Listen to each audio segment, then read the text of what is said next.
Ang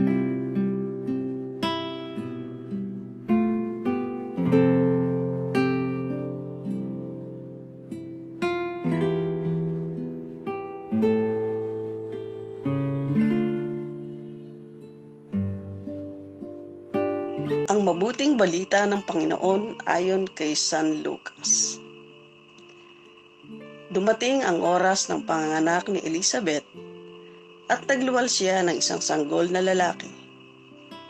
Nabalitaan ng kanyang mga kapitbahay at mga kamag-anak na siya'y pinagpala ng Panginoon at nakigalak sila sa kanya.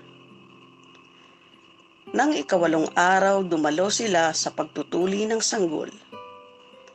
Zacarias sana ang ipapangalan sa kanya, gaya ng kanyang ama.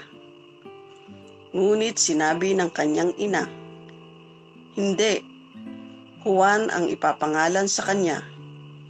Subalit wala isa man sa iyong mga kamag-anak ang may ganyang pangalan, wika nila. Kaya't hinudyatan nila ang kanyang ama at itinanong kung ano ang ibig niyang itawag sa sanggol. Humingi siya ng masusulatan at sumulat ng ganito, "Juan ang kanyang pangalan," at namangha silang lahat. Pagkadakay nakapagsalita siya at nagpuri sa Diyos. Natakot ang lahat ng kanilang kapitbahay, ano pat naging usap-usapan sa buong kaburulan ng Judea ang mga bagay na ito. Pinakaisip-isip ito ng lahat ng nakaalam ang kanilang tanong, magiging ano kaya ang batang ito? Sapagkat maliwanag na sumasa kanya ang Panginoon.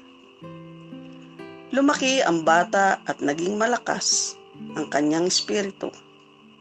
Siya ay tumira sa ilang hanggang sa araw na magpakilala siya sa Israel. Mga kapatid, ang mabuting balita ng Panginoon.